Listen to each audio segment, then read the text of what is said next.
Alrighty, welcome back to another episode of SomeRaiders SomeCast.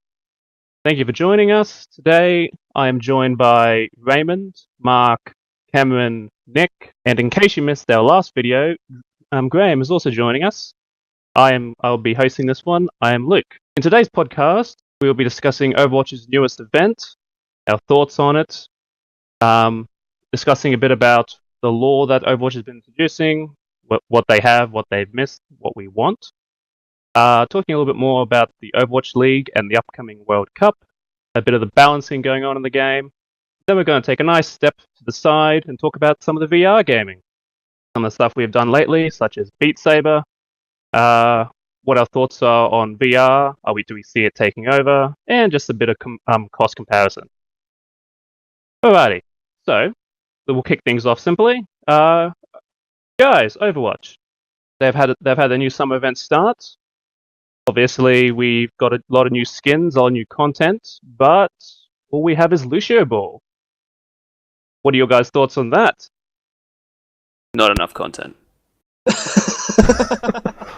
With the sheer amount of other sports skins that were thrown up, leaked and everything, raised a lot of hope for people, and yeah, just see Lucio Ball again is just kind of I mean, to be fair, they did add a new stadium based in Korea, which was nice.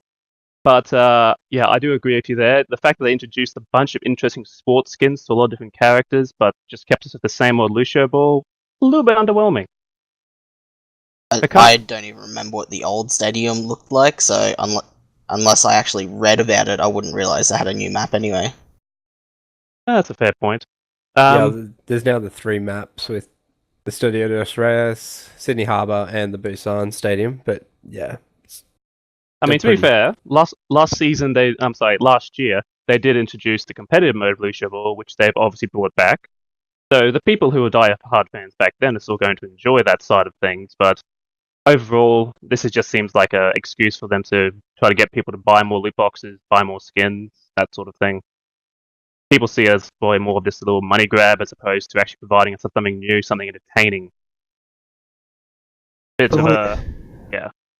In the grand scheme of things, I don't think we even got that many new skins really this time round. Like, did anybody else feel that was pretty lacking? Almost definitely. Yeah. I mean, if you look at it, they've had their few signature ones that they chose for the skins, but ultimately, if you look at let's go away from the legendaries. If you look at the epic skins, they provided one for Moira, one for Brigitte, and one for Sombra. But overall, all 3 of them are very underwhelming, and they've missed a lot of key characters. They didn't even give anything to Hammond, and he's the latest release. That's a very good call. It's only been it's only like 9 skins, isn't it? 6 legendaries, 3 epics. Yeah. Or am I missing one? And even after that, you get into like the sprays and voice lines and that, and there's not a huge amount added this time round. Yeah, I think there was 9 new skins. Yeah, exactly. The only real benefit that these sort of events hold is that it gives everyone an opportunity to get the ones that were shown in previous years. Because let's face it, the previous year's skins, they had quite a plentiful amount, but realistically, that's all this event's going to be for, is just catching up what you've lost. Like, for myself, talking from past experiences myself, when I looked at the anniversary event, fundamentally all I saw from that one, outside of the competitive mode for deathmatch and all that and a few cosmetics, I just saw as an opportunity just to finish filling out my Diva collection. Like, I'm like 90 out of 97 for my cosmetics, and that's really all I saw the event for. Similar to the Summer Games, that's really all I see the event for, is just a chance to get more of those cosmetics I missed out on last year. I definitely agree with that. Really not a whole lot. Disappointed as I am that the amount of skins or voice lines or highlight intros and that type of crap, as low as that is this year, I definitely can get behind the idea that this is a catch-up for the poor people with poor families who want to be spared from this monstrosity.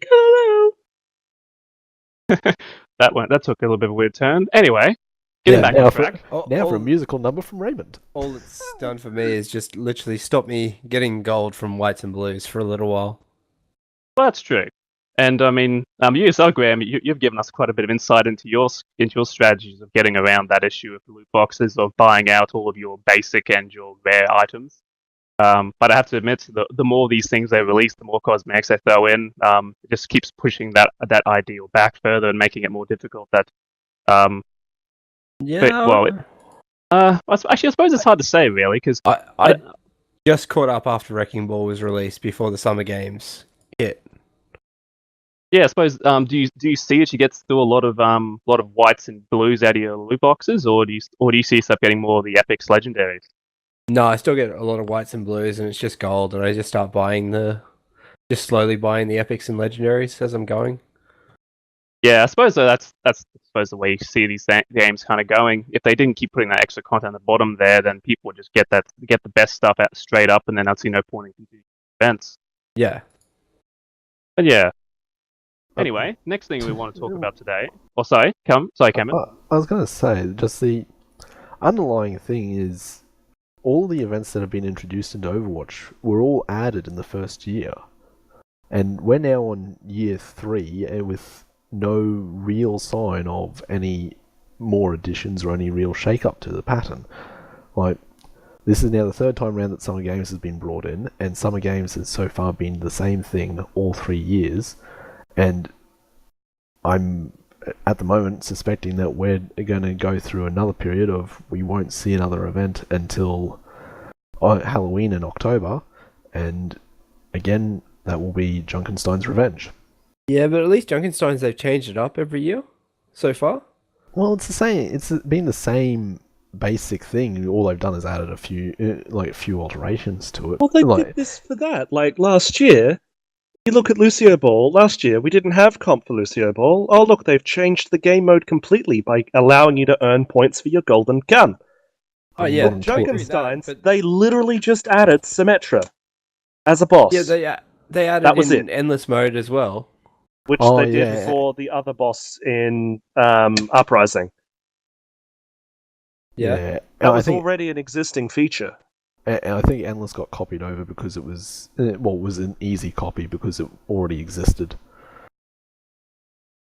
Yeah, but it was just something a bit different, at least, that you could use. It was 4 different heroes. It was yeah. And it was just a different way to play it. Whereas this Lucio Ball hasn't changed this year. They didn't even change the jump pads on the map. But no. do we honestly expect anything outside of the pattern of Summer Games, a month and a half break into Halloween, into then another month break into Winter Veil? It feels very WoW in how it's doing holidays. Yeah, and like looking at it from WoW, I suspect we're going to get into the same thing of we'll just see the same holidays come around every year with tiny update here, tiny update there, when this used to be one of the biggest content additions to Overwatch, especially during that first year that all of this was coming out originally. Yeah, it's like I'm hoping that once we hit an Olympic year again, and it's going to be a really good update in a couple of years' time. But that's the only time I think I can see Summer Games being really relevant again. I mean, the only other thing that you can look at it from is that this particular event carries through itself into the World Cup, which in a way has a small little bit of relevance. Like you see that, I don't know if these cosmetics from their last time around, but they have all the world flags as things you can get from loot box. They're trying to advertise a little bit in there, I think. The world flags have been there the whole time. They have added a couple of extra countries this time. I believe I got Jordan in one of my loot crates, and I do not remember seeing Jordan as an available drop. No, they've definitely added a couple of countries. Alrighty. So anyway, it's good to see them doing that at least for people in those countries, because with that, the Summer Games are a bit lackluster, but have Retribution, which is completely type of game mode to Uprising. And Winter, even though I personally found the game mode to be a little bit how you're going, I quite enjoyed the Yeti Hunt. Yeah, Yeti Hunt was really good. Yeah, you've got Yeti Hunt and Snowball, which are 2 different things, but they are able to diversify their events. It's just that Snowball is the changed event. and it now has the least amount of items dropped from any event ever. That's what I feel the crux of the problem is. Yeah, I can also see where you're coming from, because you can't expect that every single event that they're going to do is going to have some new game mode or something introduced.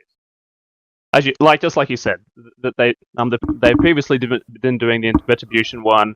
The anniversary one basically encompassed everything from all the events that we've previously had in a small rotation, and now we move on to this one, which is only a very short period outside of that. There wasn't a huge window of time for them to really look at adding something new. I mean, sure, they probably could have, but in saying that, we probably can't be too disappointed with what we've had so far this year. Well, what is it like? How long does this event go for again? This one goes till the end of August. Yeah, To the end of August. Because aren't they? I saw somewhere they're bringing out like more skins on like the 17th. That is because of the World Cup. Oh boy. Yeah, now That those is ones, fucked. Yeah, Those- actually, I'm just looking at that now. So they are really nice. Yeah, so realistically, they are bringing more content. They've just chosen that not Lucia, but Summer Games is just going to be their sort of their low period or their sort of cool off period while they do other stuff. So these two skins, to our current one viewer from Idaho, I hope you haven't spent any of your Overwatch tokens because A, there's no way to earn any more, and B, they cost like 200 a pop or 300 a pop. 300. Yeah. I'm looking at it now. So they're actually Overwatch tokens. They're not even. Yep. Oh, You can't They're earn wow. them with quite the currency. Overwatch League tokens. You can't earn these tokens. You have to buy them. Oh You dear. can earn them, but you have to Yeah. be a Twitch Prime member or whatever. I'll pass on that. I would have thought that watching the World Cup would still be earning you. It I tokens. don't might. know. It I'd might. like to think that Blizzard will add that in, but as it stands, they have not enabled that. Really? So there's no way to get those skins Yeah, except but- to get the tokens. Or That- have that- tokens already. That might come into how Blizzard monetized Overwatch League, because I believe there was something in it that the team you spend the tokens on, Blizzard actually pays out some value of that token to that team or something. Yeah, that's right. Yeah. So if they're giving the tokens away for you watching the World Cup, they're essentially giving money to those teams in the Overwatch League for to viewers that didn't even watch the league. Yeah. Unless they rebrand the tokens in some other form, that's completely irrelevant to your Overwatch League. So you basically means you start off at ground zero again. Yeah, I don't see that happening. That may not be something. No, because otherwise the people who want to buy them when they first come out are going to be able to, even though they've saved up their Overwatch League tokens. Yeah. Anyway, moving on to our next topic. So we want to discuss a little bit about the lore. What's everyone's standpoint on that one at the moment? I know reading through some of the past Reddit posts I've seen, a lot of the ones that we've seen, like Emily, Trace's girlfriend from the Christmas event last time, people have been asking about lore on her. We have Athena from the very first time we loaded up Overwatch and did the tutorial. People want to know. People are sort of asking what the origin story is there. We have our good friend Timmy from I forget which what was that one again? It was one of the main first Overwatch anime shorts anyway.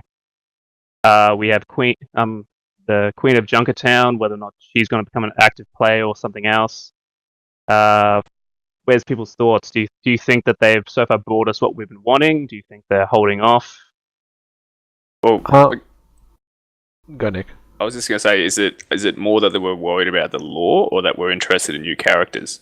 No, not new characters, because a lot of these ones that I just said before aren't really people you'd expect to say. Timmy's in a cast. You don't expect him to become a hero. Maybe in a few years' time, but people more so less want to know what their story is. How we've seen in the shorts that like Timmy's obviously been saved by Trace and Winston. He likes the idea of heroes. People want to know a bit more about their story. What happened to them over time? Oh, look, I'll be honest. I don't give a fuck about Timmy. That's I fine. want to hear about Zenyatta. I want to hear about Diva.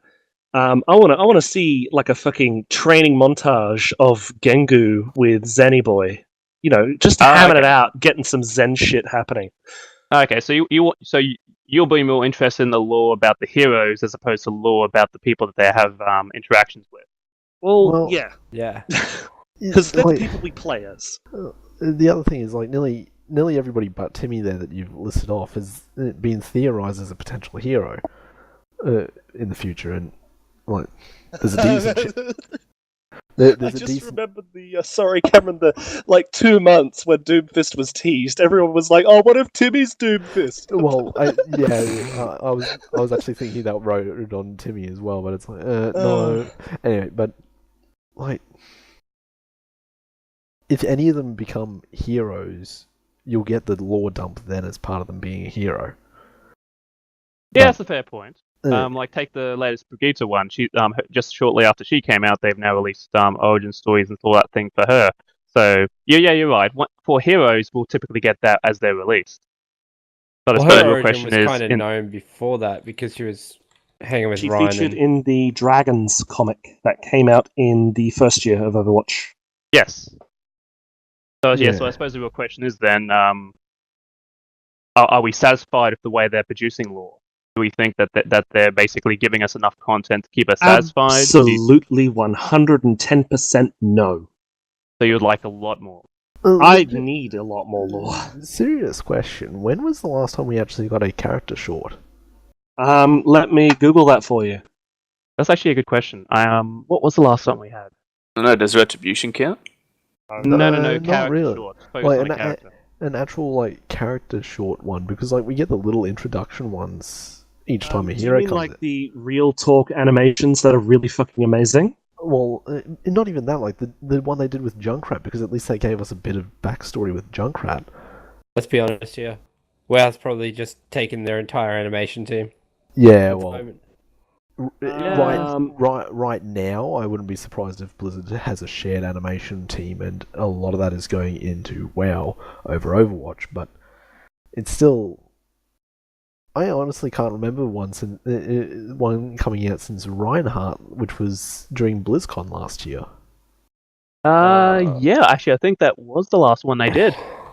Yeah, Alright, November so last there year. is the little origin stories, which is the minute weird clip thing. So we had one for Hammond, we had one for Brigitte. I believe we had one for another fella as well. Moira. We had one for Moira, and then Honor and Glory was the last one 9 months ago. Yes, that's quite a lot of time, especially seeing as actually no, hang on. I suppose you look at that. The last four we've had have fallen on August and November of each year. So there could be teased that maybe there's something in the works for the end of this month. Okay, yeah, but Blizzard said in the beginning that these would be seasons. And I don't know what you think a season is, but I'm pretty sure a season is more than 2 episodes over the course of 4 months. It's a mini series, a really, really mini series.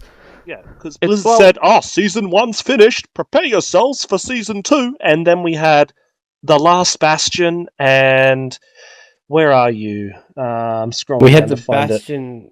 And how long has it been since we had a comic as well? Oh, fuck, don't even speak Actually, about that. yeah, I can't even... When was the last comic? We got the one at Christmas last year, didn't we? And then I don't even remember since then. Oh no, we got the one. We got a little bit for Retribution. Yes. We get the Retribution comic. Yeah.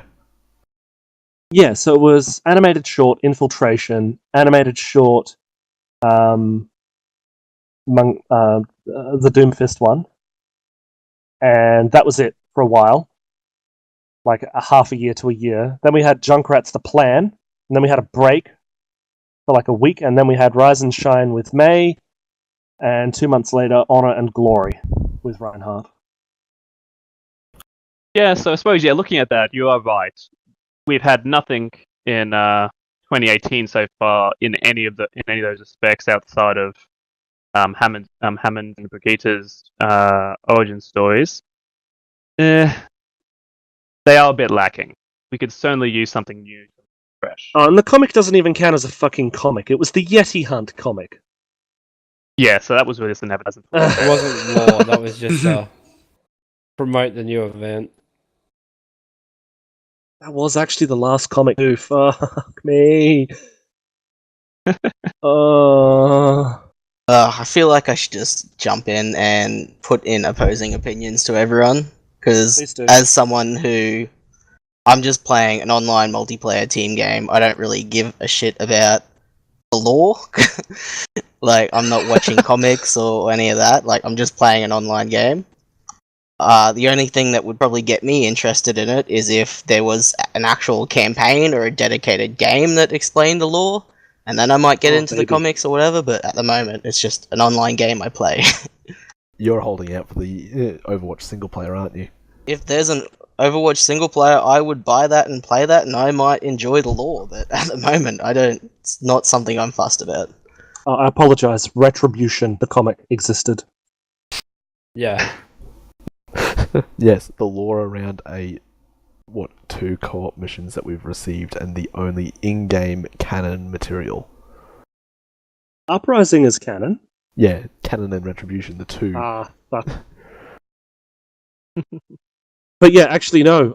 The Retribution event and comic is the only lore we've had this year. With the exception, of course, of Michael Koo coming out and saying, "Oh yeah, Diva never played StarCraft," at the start of the year, which went down like a fucking treat on Reddit.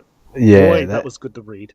I actually only read about that today, about the number of retcons they've done over the last couple of years. It's like, Jesus Christ, guys, come on. Some of this isn't even details that needed to be retconned. Yeah, what about Diva being a StarCraft character actually needed to go away? What's wrong with her being a StarCraft character? Did Blizzard not want to toot their own horn? If they didn't want to do that, why did they make a map called Blizzard World? What about the fact that they retconned Brigitte's age twice?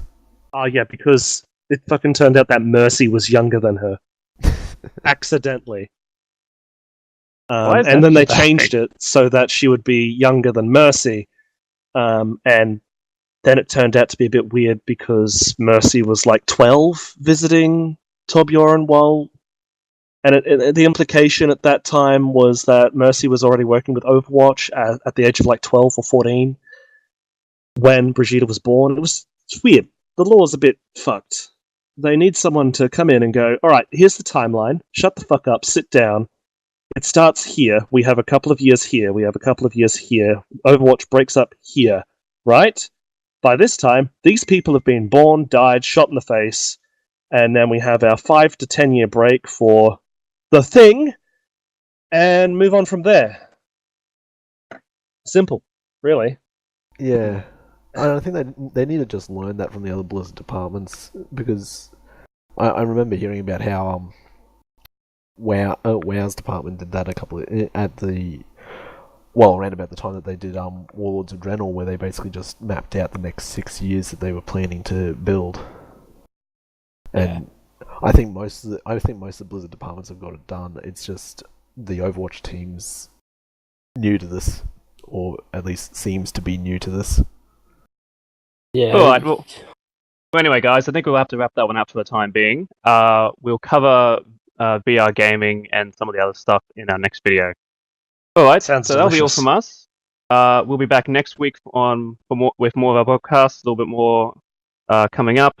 Don't forget to like and subscribe for more of our great content. No.